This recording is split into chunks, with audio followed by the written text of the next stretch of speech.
안녕하세요, 리바이버입니다. 제가 얼마 전에 르노 XM3 로고만 바꿔서 나온 아르카나 주행을 해보고 영상을 올렸는데 아주 많은 악플들이 달렸더라고요. 그 중에서 제가 정말 이해를 못하는 부분이 있어요. 바로 오디오 컨트롤러입니다. 이 오디오 컨트롤러에 관련해가지고 적응하면 편하다라고 하는 말들이 전부예요. 그러니까 그냥 편한 게 아니고 적응하면 편하다는 게 대부분이었거든요. 근데 오디오 컨트롤러는 말이죠, 정말 왜 좋은지 모르겠습니다. 왜 적응을 해야 되는 거죠? 지금 현대기아차 같은 경우에는 이 오디오 컨트롤러가 여기 혹은 여기 이 핸들 안에 다 들어가 있어요. 그럼 주행을 하면서도 언제든지 핸들을 틀더라도, 이렇게 핸들을 틀더라도 버튼을 누를 수가 있어요. 이런 식으로 올릴 수가 있고 내릴 수가 있고, 그렇단 말이죠. 언제든지 운전대를 잡은 상황에서 사용을 할 수가 있어요. 자, 그런데 지금 오디오 컨트롤러가 XM3는 어디 있습니까? 여기 아래에 컬럼 탭으로 한 개가 더 있어요. 여기 한 개가 더 있는데, 그러면 컨트롤을 하기 위해서 이 손을 떼야 되는 거예요. 무조건 한 단계가 더 거쳐야 된다고요. 현대기아차 같은 경우에는 운전을 하고 있는 상황에서 언제든지 그냥 손가락만 까딱까딱 하면 되는 거예요.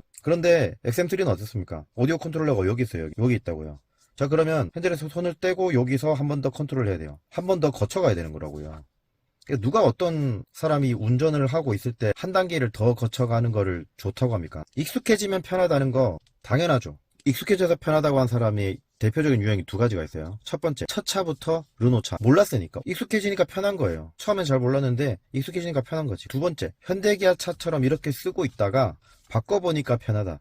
이렇게 두 가지로 나눌 수 있을 거예요. 그런데 두 번째 같은 경우에는 자기가 이미 여기에 익숙해져 있는 타입이에요. 현대기아에 익숙해져 있는데 이쪽으로 옮기니까 또 여기에 또 익숙해지니까 괜찮더라. 이게 말이 됩니까? 여기 이미 익숙해져 있는 거예요. 그 사람은 르노 차를 다른 이유 때문에 산 거지 오디오 컨트롤러 하나 때문에 그 차를 샀겠어요? 현대기아 차를 타다가 XM3나 QM6 같은 다른 르노 차량을 산 게 이 오디오 컨트롤러 하나 때문에 샀겠습니까? 그게 아니죠. 그거 하나 때문에 산 건 아닐 거라고요. 다른 여러 이유들 때문에 샀는데 오디오 컨트롤러를 또 익숙해지게 해야겠죠. 익숙해지니까 편하다 이건데요. 결국엔 이게 편해요. 운전하다가 그냥 바로 갈 수 있는 거잖아요. 이 한 단계를 더 거쳐야 된다니까요. 추가적인 행동이 한 번 더 거쳐져야 된다고요. 적응을 하면 편하다? 이미 다른 거에 적응이 되어 있으니까 여기에 새롭게 적응해야 될 수밖에 없는 환경이니까 적응을 해야겠죠. 그러면 당연히 적응하면 편하겠죠. 그리고 운전하는 사람에게 있어서 왼손잡이가 있을 것이고 오른손잡이가 있을 겁니다. 그런데 이 컬럼 타입 같은 경우에는 우측에 상당히 이제 편향된 부분이 있어요. 이 왼쪽에 있는 것 같은 경우에는 왼손잡이한테 편할 거고 오른손에 있는 것 같은 경우는 오른손잡이에게 편하겠죠. 근데 여기 하나에 더 컬럼이 달린다는 건, 게다가 오디오 컨트롤러 같은 경우에는 운전 중에 상당히 많이 사용을 하는 그런 버튼이잖아요. 게다가 여기에 또 다이얼 타입으로 들어가 있더라고요. 다이얼 타입이 들어가 있으면 또 오른손잡이에겐 편해요. 근데 왼손잡이한테 전혀 편하지가 않다고. 그러니까 오른손잡이든 왼손잡이든 간에 좌측이든 오른쪽이든 이렇게 바로바로 누를 수 있는 버튼이면 괜찮은데, 이렇게 컬럼 타입으로 들어가 있다 보면, 게다가 여기에 다이얼까지 있으면 오른손잡이에겐 편하겠지만 왼손잡이에겐 오히려 불편한 부분이 될 수 있단 말이죠. 여기에 컬럼 타입 레버가 한 개 더 붙는다고 하더라도 평소에 잘 쓰이지 않는, 그러니까 전진 후진 기능 정도는 괜찮다고 봐요. 현대기아차에서 쓰고 있는 전진 후진 기능 정도는 여기에 전자식으로 들어가도 괜찮은데, 멀티미디어 같은 경우에는 자주 쓰이는 버튼이잖아요. 자주 쓰이는 버튼을 운전을 하는데 더 집중하지 않게 하고 오히려 한 번 더 움직이도록 돼 있어요. 다이얼 같은 경우에는 무조건 손을 떼야 돼요.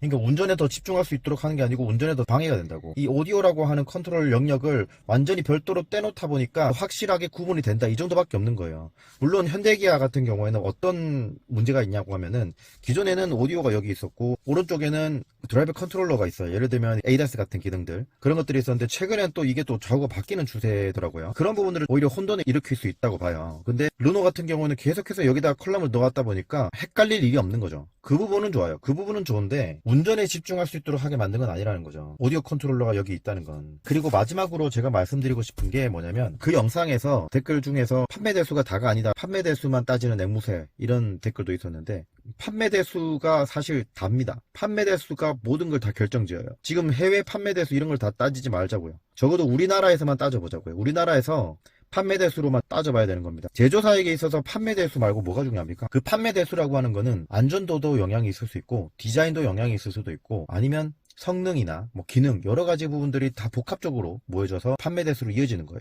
그리고 자동차라고 하는 건 여러 가지 기능들, 가격, 그리고 성능, 기능, 이런 모든 부분들을 다 따져봐야 되는 부분이고, 결국 복합적인 다양한 요인으로 인해서 결정지어지는 것이 뭐다? 바로 판매 대수입니다. 그러니까 판매 대수가 더 많아지면 많아질수록 당연히 그 차는 더 매력적이라는 거고, 시장에서 좋은 반응을 얻는다는 거는 가격적인 측면, 기능적인 측면, 디자인적인 측면, 모든 복합적인 요인들이 다 작용을 해서 나오는 결과물이 판매 대수예요. 그런데 판매 대수만 가지고 얘기를 하는 게 의미가 없다? 전혀 아닌 거거든요. 제조사에게 있어서 판매 대수가 적은데 운동 성능이 좋다, 차량의 안전도가 좋다, 이게 의미가 있습니까? 판매 대수가 안 받쳐주는데요. 판매 대수가 안 받쳐주면 제조업은 살아남을 수가 없는 겁니다. 그냥 도태되고 그냥 망하는 거예요. 판매 대수는 그 한 가지만으로도 모든 결과물을 얘기를 하는 겁니다. 모든 복합적인 요인들에 대한 결과물을 판매 대수라고 이야기할 수밖에 없는 게 현실이잖아요. 그 판매 대수를 더 늘려나가기 위해서 안전도를 더 강화하고 기능을 더 추가하고 디자인을 조금 더 고객들의 니즈에 맞게 설계를 하고 여러 가지 복합적인 부분들을 다 한데 모아서